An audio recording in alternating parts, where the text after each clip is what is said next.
you have direct effects on learning capability. I saw recently a study where boys had been subjected to linguistic language test, and when they were exposed in the double-blind fashion to mobile phones, they did less well. So actually the microwaves as such makes you dumber. Okay. Yeah.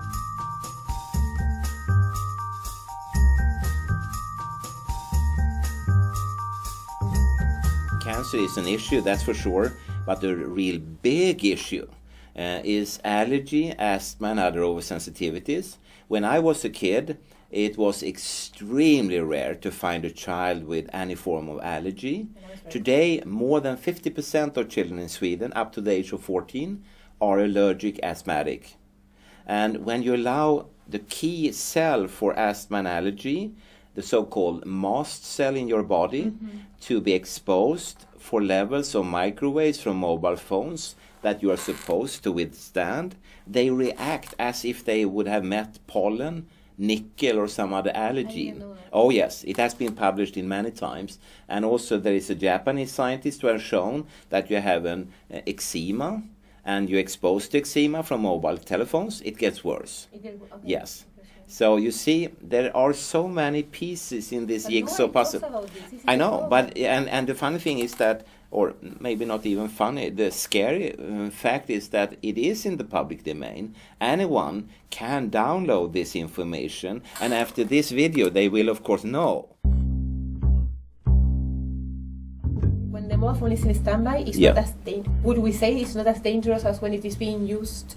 Well, you don't know that because in standby, the most modern telephones will just send single signals. If it's really standby, it's not moving around. You don't have it in your car or anything like that, but it's just lying on the table, for instance.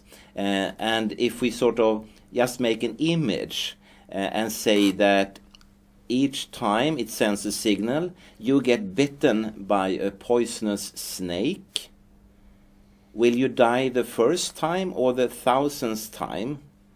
Well, you will die the first time. So the impact on the biological system could be very bad already at the beginning. And there are studies, for instance, on the blood-brain barrier leakage, where the rats were exposed for 1 minute. Not 1 year or anything like that, 1 minute. And at a very low exposure level compared to what you and I should stand.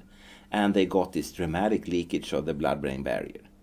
So it seems that 1 bite could be enough, you know. Yes. Okay. And I think there's a misconception that always more is worst.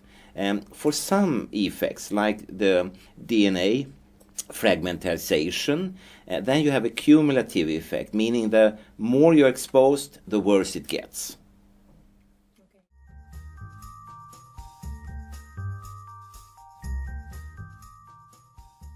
The fragmentation of the DNA molecules, that's a genotoxic effect. If mobile phones, e-readers and Wi-Fi and so on, if there would be a food item or a pharmaceutical drug showing such genotoxic effects, it will immediately be prohibited and forbidden. Immediately. Because mankind has agreed upon genotoxic effects never. But mobile phones have that. And this year, something very peculiar has happened, and which actually stressed me a lot. You know, now we talk about one scientific field, namely health effects of electromagnetic fields. There are other scientists in completely other fields who don't know a thing about this at all, and they are not even interested. And one such field is the repairment of DNA molecules after damage. How could we do that? And such scientists, they then damage DNA and then repair it using various molecules, such as melatonin, for instance. But first they must damage their test DNA molecules, and generally they use some harsh chemical, but it's really a very harsh treatment. It's not so delicate. And therefore they have looked for years for sort of a non-invasive surgical knife that could non-invasively destroy DNA. And they looked around in society and they found an item that is ideal, namely mobile phones. So they have this year published a paper which is about repairment of DNA using melatonin, and then you start to read and, aha, they damaged the DNA using a mobile phone, a genotoxic effect, which society says, no, it doesn't exist. And in the laboratories around the world, it's used as a surgical knife nowadays, you know. Okay, so it's being used for that. Yeah, and that is dramatic, and I understand the insurance companies that they don't want to touch this at all, you know. These genotoxical effects, yeah. How can they be translated into disease, normal disease, so that people could understand what we are saying? Of course.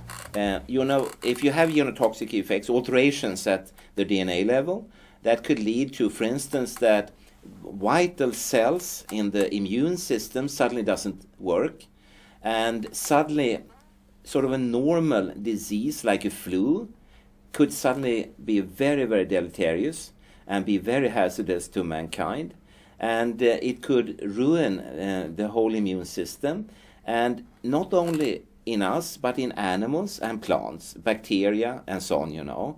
And somewhere it could be a dramatic effect. And right now, for instance, people are very afraid of the reduction in insects worldwide, especially the pollinating insects.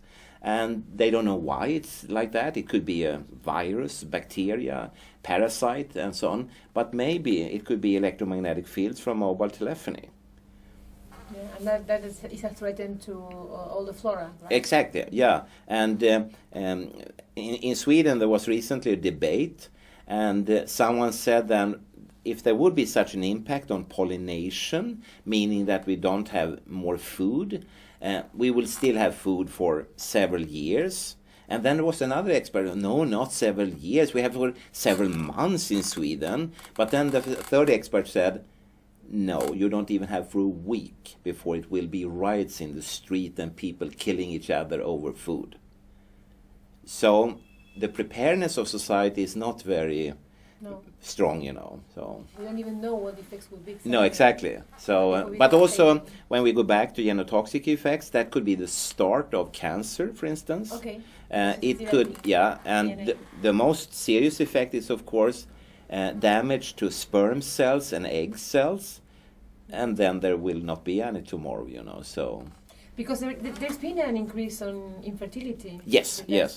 And they still don't know exactly the reason. Exactly, and what they see is that they have, in Europe, for instance, a dramatic reduction in sperm quality in men, and they don't know why. And then they have done experimental work using a mobile phone as an exposure, and then the sperm cell quality went down. Motility, morphology, viability, etc. So sperm cells should not buy and own mobile phones or e-readers or Wi-Fi and so on. Okay. But they're exposed. While we talk, everyone on the street, they are exposed. And the coffee shop says, free Wi-Fi. They could just as well maybe say, we will kill your sperm cells for free.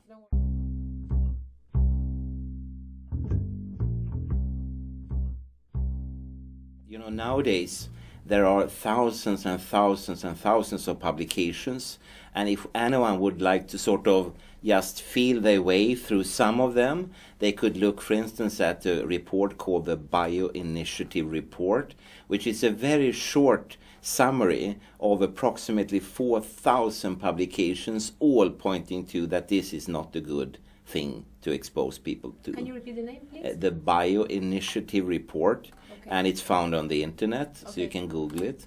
And 4,000 publications, and I don't quite remember now the number of pages. I think the report is in the order of 1,400 pages or something like that. So it takes a while to read it, but just by holding it in your hand, you realize that, wow, authorities says there is no data, there is no research, and suddenly you hold kilograms of paper in your hand, you know, it's heavy. And it's just the tip of an iceberg. If you want to dig deeper, there is more and more and more. And while we are talking, I'm sure that new papers are published. And for instance, when I go away somewhere in the world and I'm away for a day, just a day, when I get back, Often there is 1 or 2 or 3 papers more, you know. It's very quick development in knowledge. And as I say, unfortunately, it points in the very same direction. Okay. And you know, don't be fooled about the fact that you will find a lot of publications that doesn't show any effect. You cannot use them as weights. You cannot balance these. And just to make an easy image, if we fill this room with harmless snakes, but we put 1 poisonous cobra in here, I promise you, you will not stay here. No. 1 report is enough to change the behavior of mankind, you know.